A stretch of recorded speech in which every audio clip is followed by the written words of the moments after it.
kajian Islam. Dan kita sudah melihat sekarang pendidikan kita sekarang ini. Pendidikan sekarang ini gagal. Dan nanti akan datang sebuah pendidikan, sebuah generasi yang akan mengembalikan kejayaan Islam. Tetapi ketika pendidikan mereka seperti pendidikan Rasulullah SAW akan datang nanti. Cuma apakah kita ini nanti generasi kita yang akan memikul mimpi-mimpi umat, kita belum tahu. Rasulullah dalam sebuah hadis sahih, Rasulullah SAW itu pernah ditanya, ya Rasulullah, ayyul madinataini tuftahu awwala. Hai Rasulullah, ibu kota Romawi, dua ibu kota Romawi yang pertama kali ditaklukkan oleh kaum muslim itu yang mana? Berarti dua ibu kota Romawi itu ada dua. Yang pertama Konstantinopel, Konstantinia, kemudian yang kedua Rumiyah, Roma, Vatikan. Ini dua ibu kota Romawi itu semuanya nanti akan ditaklukkan oleh kaum muslimin. Tapi Rasulullah ditanya, ya Rasulullah, mana yang lebih awal ditaklukkan? Maka Rasulullah SAW mengatakan Konstantinia, Madinatu Herakl. Yang pertama kali ditaklukkan sama kaum muslimin itu adalah Konstantinopel, ibu kota Romawi sekarang ini, yaitu Heraklius sekarang itu zamannya Rasulullah, itu tinggalnya di situ, di Konstantinopel.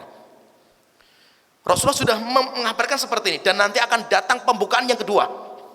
Pembukaan yang kedua, sampai sekarang yang kedua belum bisa ditaklukkan. Yang kedua ini belum bisa ditaklukkan. Kalau yang pertama sudah ditaklukkan. Tapi kapan ditaklukkan? Ditaklukkan setelah 800 tahun dari wafatnya Rasulullah SAW. 8 abad. Berarti untuk menaklukkan ibu kota yang paling kokoh, paling kuat zaman itu, sahabat belum bisa, tabi'in belum bisa. Sampai ulama-ulama, khalifah-khalifah berjuang untuk mewujudkan mimpi umat, belum ada yang bisa. Sampai diutus pasukan-pasukan perang mengepung Konstantinopel sampai 12 utusan, yaitu 12 kali kaum muslim menyerang dan mengepung, semuanya gagal. Semuanya gagal. Kenapa? Karena Konstantinopel itu negeri yang paling kokoh, tidak bisa ditaklukkan. Negeri atau ibu kota yang paling kokoh nggak bisa ditaklukkan. Setelah itu datang seorang pemuda. Ini yang pemuda ini yang kita harapkan. Datang seorang pemuda namanya Muhammad. Diangkat sebagai khalifah untuk mengganti bapaknya. Ketika dia menjadi seorang khalifah masih muda, 18 tahun ketika diangkat itu. Maka mimpi dia pertama kali, program dia, bagaimana Konstantinopel saya taklukkan. Sehingga dia pelajari itu Konstantinopel, bagaimana gambaran petanya. Kemudian dia bikin strategi-strategi. Sampai akhirnya dia mengepung Konstantinopel. Dan ketika mengepung Konstantinopel tidak bisa ditaklukkan. Dikepung sampai berhari-hari nggak bisa. Kenapa? Karena bentengnya kuat sekali. Yaitu kuatnya benteng mereka itu diapit sama lautan. Jadi negerinya itu, kotanya itu diapit sama lautan. Kemudian untuk masuk ke dalam itu harus melewati satu jalur laut. Kalau jalur darat nggak bisa. Karena harus menyeberangi lautan, nggak bisa berenang. Tetapi menyeberangi itu harus pakai kapal. Karena ada satu jalur itu, dan jalurnya diblokade dengan rantai besi sehingga kapal-kapal nggak bisa masuk. Terus bagaimana mau menyerang? Nggak bisa menyerang. Akhirnya waktu itu seorang pemuda ini dia menjalankan misi yang tidak masuk akal. Tetapi itulah pemuda. Pemuda itu pemikirannya luar biasa. Terkadang dia memiliki cita-cita yang nggak masuk akal itu, dan dia bisa. Apa yang dia kerjakan di malam hari ketika orang-orang Romawi mereka istirahat, maka mereka, yaitu kaum muslimin di bawah komando kaum muslimin ini, menaikkan kapal ke atas gunung. Jadi ini ada gunung, kemudian ada laut. Jadi dia dinaikkan ke atas gunung untuk menyeberangi. Sampai akhirnya subuh sudah hampir 80 kapal perang kaum muslimin sudah masuk. Bagaimana caranya? Caranya kapalnya diangkat ke atas gunung. Jadi dengan kayu-kayu kecil terus ditarik sampai ke atas gunung, kemudian muter lagi balik, kemudian baru masuk ke lautan mereka. Dan itu ide paling gila zaman itu. Ide paling gila, di mana kapal bisa ditarik ke atas gunung, itu ide paling gila. Dan itu bukan hanya satu kapal, dua kapal, 80 kapal, bayangkan. Sampai akhirnya ketika pagi hari Romawi bangun tidur, sudah terheran-heran kapal kaum muslimin sudah masuk ke negeri mereka. Akhirnya terjadi pertempuran sampai jebol blokade mereka. Setelah jebol bisa ditaklukkan. Ketika ditaklukkan, Maka negeri ini, Konstantinopel itu dirubah sama dia, sama khalifah, sampai khalifah itu dijuluki dengan julukan Al-Fatih, sehingga namanya Muhammad Al-Fatih, yang bisa menjalankan mimpi umat selama berabad-abad dia. Setelah itu ibu kotanya dijuluki dengan julukan Islambul, namanya Islambul, Islam, pusatnya Islam. Bul itu bahasa Turki, namanya pusatnya Islam. Setelah itu ketika Islam kalah lagi dalam perang terakhir antara Turki Utsmani dengan Barat, ketika sudah kalah lagi, akhirnya dirubah sama sekuler, dihapus nama-nama simbol-simbol Islam, akhirnya dirubah menjadi Istanbul di Turki, ya kan? Itu siapa yang menaklukkan? Muhammad Al-Fatih.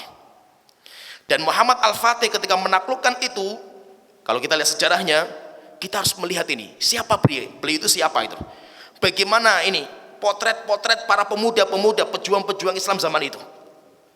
Beliau itu ketika mau mengumpulkan pasukan tempur di medan laga itu, akhirnya beliau mengatakan, bertanya kepada prajuritnya, siapa di antara kalian yang terus menjaga membaca Quran, menjaga bacaan Quran kalian? Semuanya banyak yang 7 jari, kita masih bisa menjaga Quran. Kemudian tanya lagi, siapa di antara kalian yang masih bisa menjaga puasa sunnah? Banyak. Kita alhamdulillah masih bisa menjaga. Setelah itu beliau bertanya lagi, siapa di antara kalian yang tidak pernah absen dalam sholat malam kalian? Tidak ada yang berani nunjuk jari, kecuali hanya khalifahnya Muhammad Al-Fatih yang tidak pernah terlambat dalam sholat malam. Akhirnya ketika perang ini sudah kumpul di medan pertempuran itu, Muhammad Al-Fatih keliling melihat kepada kem-kem kaum muslimin, kemah-kemahnya. Di malam hari pada tidur orang-orang itu. Akhirnya pagi harinya kumpulkan, ini bukan adabnya seorang muslim. Kita nggak mungkin menang ketika berperang melawan orang kafir, sedangkan malam hari kita tidur seperti ini. Pejuang-pejuang Islam sejati itu pagi harinya mereka singa-singa padang pasir, malam harinya mereka adalah wanita-wanita pengecut yang menangis. Itulah pejuang-pejuang yang sejati. Akhirnya beliau mengatakan, malam hari prajurit semuanya ibadah. Semuanya ibadah. Akhirnya suatu ketika beliau malam hari keliling lagi, melihat tenda-tenda kaum muslim malam hari semuanya ramai dengan ibadah, baca Quran, ada yang sholat malam dan yang lainnya. Kata beliau, sedikit lagi kita akan menang. Akhirnya subhanallah, perjuangan beliau sampai akhirnya Romawi, ibu kota Romawi pertama ditaklukkan sama kaum muslimin. Nah, kita menunggu ini penaklukan ibu kota Romawi yang kedua. Sampai sekarang belum bisa ditaklukkan. Yaitu apa itu? Roma, Vatikan, jantungnya Eropa. Kalau ini ditaklukkan, Eropa semuanya jatuh dalam Islam. Dan kata Syalbani rahimahullah ta'ala dalam kitab Sahihahnya, ketika menyebutkan hadis ini, beliau mengatakan, wasaya yatahaqqaq, dan pasti kita yakin bahwasanya janji Rasulullah itu akan terwujud. Vatikan, Roma, jantungnya Eropa akan jatuh di tangan kaum muslimin. Tetapi kata beliau, tetapi yang menaklukkan ibu kota Romawi yang kedua sifatnya sama dengan orang yang menaklukkan di pertama, yaitu prajurit-prajuritnya Muhammad Al-Fatih. Dan Muhammad Al-Fatih prajuritnya sifat mereka seperti sifatnya para sahabat. Maka ketika kita mendapatkan generasi-generasi mereka sifatnya seperti sifat sahabat, ini yang kita tunggu. Pasti kejayaan Islam akan datang. Pasti kejayaan Islam akan datang. Oleh karena itu Al-Imam Ibnu Hajar Al-Asqalani dalam kitab Fathul Bari ketika menyebutkan sebuah hadis tentang peperangan kita melawan Yahudi yang sering dinamakan dengan perang Armageddon. Armageddon itu kan nama sebuah lembah di Palestina. Rasulullah SAW mengatakan, la tuqatilannal yahud. Kalian, perhatikan sabdanya Rasul ini. Rasulullah mengatakan, la tuqatilannal yahud. Kalian itu nanti akan membunuh orang-orang Yahudi sampai mereka kocar-kacir.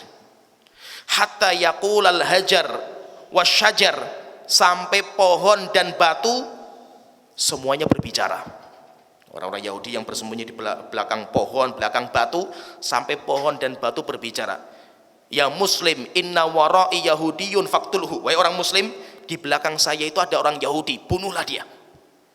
Akhirnya kita cari kayak tikus orang-orang Yahudi itu, kecuali satu pohon yang tidak bisa berbicara, yang diam, yaitu pohon korkot. Al-Imam Ibnu Hajar Asqalani membuat faidah atau menyebutkan faidah tentang sabda Rasulullah kalian ini. Rasulullah mengatakan kalian itu akan memerangi orang Yahudi. Kalian. Ini kalau kita belajar nahwu itu kata ganti itu atau dinamakan dengan dhamir. Kata ganti dalam bahasa Arab itu dhamir. Kata ganti itu kan ada 3. Yang pertama mutakallim, orang yang berbicara, aku, kami. Itu yang berbicara. Kata gantinya pakai aku atau kami, kita. Ini namanya mutakallim. Kemudian yang kedua mukhatab, lawan bicara. Lawan bicara itu kan anta, antuma, antum, anti, antuma, antunna. Ya kan? Kalau kamu satu laki-laki namanya anta. Ya kan? Kalau satu perempuan namanya anti. Ya kan? Kalau kalian banyak laki-laki namanya antum, kalian banyak perempuan namanya antunna. Kemudian yang ketiga, kata ganti yang ketiga itu namanya dhamir ghaib. Kata ganti yang tidak ada di situ, orang ketiga. Orang ketiga itu pakainya huwa huma hum hiya huma hunna. Nah, sekarang pertanyaan di sini, Rasulullah mengatakan la tuqatilannal yahud antum. Kalian itu akan memerangi Yahudi. Berarti kalau kalian itu siapa itu? Rasulullah mengatakan kalian, berarti kalian itu siapa? Sahabat yang diajak bicara kan Rasulullah sama sahabat gitu. Sahabat. Padahal secara hakikatnya nggak mungkin sahabat yang memerangi Yahudi. Kenapa? Karena itu akhir zaman. Sahabat sudah pada meninggal gitu. Ya, sahabat sudah pada meninggal. Tapi kenapa Rasulullah masih mengatakan kalian? Kalian itu isyaratnya kepada para sahabat, mutakalim. Rasulullah mukhatabnya sahabat. Rasulullah kenapa mengatakan kalian, wahai para sahabatku, kalian berarti, wahai para sahabatku, kalian nanti itu akan memerangi orang-orang Yahudi. Padahal nggak mungkin sahabat yang memerangi, karena sahabat sudah pada meninggal itu. Itu di akhir zaman, pasti umat-umat akhir zaman yang memerangi. Kata Imam Ibnu Hajar, beliau mengatakan dalam kitab beliau Fathul Bari, beliau mengatakan Rasulullah mengatakan kalian, padahal itu bukan sahabat. Tidak mungkin sahabat, padahal itu nggak mungkin sahabat, yes. Tapi kenapa Rasulullah masih mengatakan kalian? Kata beliau, karena imannya orang-orang di akhir zaman yang akan membunuh orang-orang Yahudi adalah orang-orang yang imannya seperti sahabat. Jadi ada garis lurusnya. Gitu. Walaupun bukan sahabat, tapi iman mereka, Islamnya mereka seperti Islamnya sahabat. Ketika mereka Islamnya seperti sahabat, maka merekalah nanti akan menaklukkan Yahudi. Yang akan menaklukkan ibu kota Romawi yang kedua. Dan itu masih menjadi mimpi-mimpi umat yang belum terlaksana. Kalau mimpi yang pertama sudah, Muhammad Al-Fatih yang menjalankan. Tetapi kalau mimpi yang kedua, kita masih menunggu. Kita masih menunggu. Menunggu siapa? Menunggu generasi-generasi Robbani yang iman mereka seperti imannya para sahabat. Islamnya mereka seperti Islamnya Muhammad Al-Fatih. Itu yang kita tunggu. Itu yang kita tunggu. Maka untuk menanti generasi-generasi seperti ini, kita harus kembali kepada pendidikan Islam. Karena generasi seperti itu nggak akan bisa diciptakan kecuali lewat pendidikan. Rasulullah SAW itu untuk membuat para sahabat menjadi generasi Robbani lewat pendidikan. Karena memang sebuah peradaban maju tidak dicapai kecuali lewat pendidikan. Lewat pendidikan. Maka itu berarti pendidikan kita harus dikembalikan kepada pendidikan awal. Dikembalikan kepada pendidikan awal. Oleh karena itu kata Imam Malik beliau sudah mengatakan lan yusliha akhir hadhil ummah illa bima aslaha awwalahu. Akhir umat Islam tidak akan baik kecuali apa yang pernah membuat baik awalnya. Maka kalau kita ingin mengembalikan generasi kita itu yang akan membawa mimpi-mimpi besar, kembalikan kepada pendidikan para sahabat, ulama-ulama kita zaman salafus soleh. Niscaya apa? Niscaya pendidikan kita akan kuat dan anak-anak didik kita akan bisa kita harapkan menjadi pejuang-pejuang Islam yang sejati. Nah, sekarang kita sedikit melihat bagaimana potret kehidupan pendidikan Rasulullah SAW. Ini nanti akan kita cocokkan dengan pendidikan model kita, dan rupanya banyak pendidikan Islam model kita yang keliru. Saya katakan bukan hanya tidak tepat, keliru. Sehingga ketika keliru, hasilnya pun nggak ada yang bisa kita harapkan. Yang pertama, potret pendidikan Rasulullah SAW itu, beliau mengedepankan pendidikan hati melebihi pendidikan badan. Itu yang luar biasa. Rasulullah SAW ketika di Mekah 13 tahun, Ayat yang diturunkan dinamakan dengan ayat makiyah. Ayat-ayat masih makiyah. Makiyah itu berkaitan masalah zaman, bukan berkaitan masalah tempat. Yaitu ayat-ayat yang diturunkan sebelum hijrah namanya ayat makiyah. Kalau ayat yang diturunkan setelah hijrah namanya madaniyah. Walaupun ayat madaniyah turunnya di Mekah. Seperti al-yauma akmaltu lakum dinakum. Ya, ayat itu kan ayat diturunkan di Mekah ketika Rasulullah kan di Arafah kan di Arafah musim haji. Tetapi ayat itu dinamakan dengan madaniyah karena berkaitan masalah zaman, bukan tempatnya. Ayat-ayat makiyah 13 tahun, bayangkan 13 tahun. Sedangkan madaniyah 10 tahun. 10 tahun. Tetapi ayat makiyah yang 13 tahun itu isinya pendidikan hati, pendidikan iman, pendidikan tauhid, pendidikan sabar, tawakal, terus masalah hati itu. Masalah hati. Ketika hatinya sudah kokoh, imannya sudah kokoh, tauhidnya sudah kokoh, setelah itu baru pendidikan syariat. Salat, setelah kuat itu, setelah itu baru puasa, kemudian baru perintah ini, larangan ini. Ketika diturunkan perintah Allah, diturunkan syariat Allah, para sahabat itu langsung sami'na wa ata'na. Kenapa? Karena hati mereka sudah kokoh. Hati mereka sudah kokoh. Dan ini ketinggalan di kita. Pendidikan hati itu terluputkan. Pendidikan hati untuk anak-anak kita itu terluputkan. Sehingga kita sekarang itu, yang kita gencarkan untuk anak itu syariat. Bukan berarti nggak penting. Syariat itu bagus. Tetapi yang lebih dari itu adalah pendidikan hati. Pendidikan hati. Oleh itu Rasulullah SAW itu mendidiknya itu hati terus sampai akhirnya kokoh imannya para sahabat. Ketika kokoh imannya para sahabat, mereka mau diturunkan syariat seberat apapun, langsung mereka sami'na wa ata'na. Sami'na wa ata'na. Kenapa? Karena iman mereka sudah kokoh. Padahal syariat itu berat. Syariat itu berat, bukan berarti syariat itu ringan. Maka ketika syariat itu berat, maka dalam istilah agama kita itu dinamakan dengan taklif. Syariat itu dinamakan dengan taklif. Dan orang yang dibebankan syariat itu namanya mukallaf. Taklif itu apa? Taklif itu pembebanan. Berarti apa? Berarti syariat itu beban. Saya katakan syariat itu beban. Sholat misalkan, beban gak sholat itu? Berat sholat itu. Sholat itu berat, maka banyak orang yang bisa menjalankan. Bukan berarti fisik mereka nggak bisa, fisik mereka kuat, tetapi mereka nggak bisa menjalankan. Orang puasa, berat nggak puasa? Berat puasa. Orang menghafal Quran capek sekali itu, lelah, berat luar biasa itu. Yang membuat ringan syariat itu adalah iman. Iman itu yang membuat lezatnya sebuah ibadah. Jika kita itu anak dipaksa untuk ibadah, sebelum anak itu mengimani ibadah, maka itu yang akan membuat anak itu bosan terhadap ibadah. Karena ibadah itu berat. Oleh karena itu ini pendidikan yang kita sekarang itu kehilangan.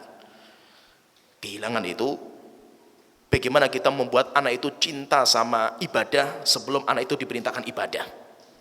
Ini yang jadi permasalahan sebenarnya kita di sini.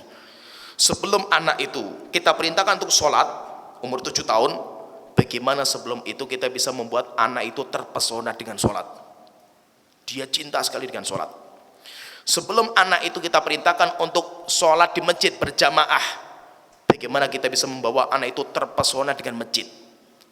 Sebelum kita buat anak itu menghafal Quran, bagaimana kita bisa membuat anak itu terpesona dengan Al-Quran. Sebelum kita terapkan syariat kepada anak kita, bagaimana kita bisa membuat anak itu cinta sama Allah dan Rasulnya. Pembahasan hati terlewatkan kita ini. Pembahasan hati terlewatkan. Padahal kalau seandainya kita itu kuatkan hati anak, cinta dia kepada Allah, cinta dia kepada Rasul, cinta dia kepada Islam, cinta dia kepada amal soleh. Kalau dia sudah kokoh cintanya, niscaya amal soleh seberat apapun pasti akan dia jalankan.